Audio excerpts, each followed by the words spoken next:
She's ruined her life. She's killed my mom. And it just started a ripple effect that will go on forever. And just after 3:30 in the morning, my phone rang. As I was picking up the phone, I heard my older sister on the other end talking. I didn't hear the words that she was saying. She was talking to somebody, but I just picked up the phone and said, "Mom's dead, isn't she?" And she said yes. We knew there was another car involved. That was my first question. Was anybody else hurt? Was anybody else involved? Or was it just Mom? As the day went on, I started getting phone calls from friends who had seen on the news and started hearing details of it being a drunk driving crash. I wasn't angry. I didn't hate the girl. I didn't have any of those kinds of feelings. I didn't feel sorry for the girl, but I just thought, you know, she's made such a stupid choice. Like, this is such a stupid thing that she could have done.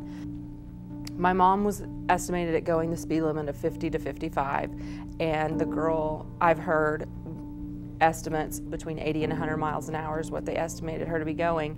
My mom was wearing her seatbelt, and it nearly cut her body in two, and her neck was snapped, and she died as fast as a person can die, and so for that I'm thankful. One of the things that my oldest daughter wrote in her letter to the judge, she heard me get the phone call. She heard the phone call that night.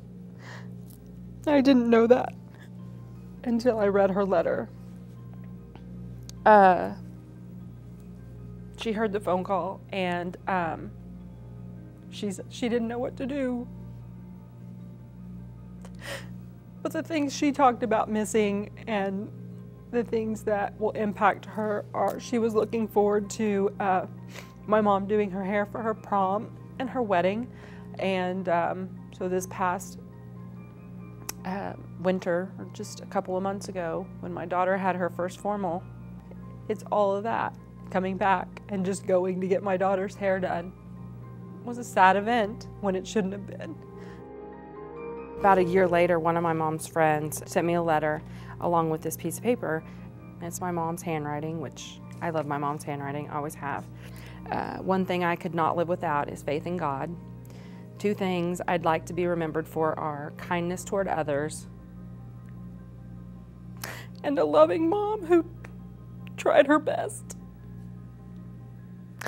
And then the next thing, it says, if there were just two rules for everyone to follow, and she only put one, do unto others as you would have them do unto you. The quality that will help me the most in life is forgiveness.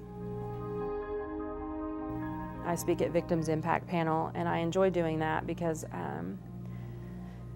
I can share my mom's story, but I can also share with all of those people the outcome of what happens. You know, once the news media is gone and you don't see the, crash scene anymore, or what happened to the drunk driver or the victim's family or the victim, there is now a girl who made a bad choice at 20 years old, and at 22 years old, she was sentenced to 25 years in prison for second-degree murder.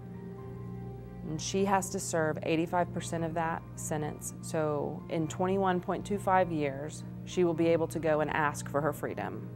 And she will be 43 years old when she's allowed to do that. I was 40 years old the day I was sitting in the courtroom for her sentencing. I can't imagine that. At sentencing, it felt like we were at this girl's funeral, and there she is standing in front of us.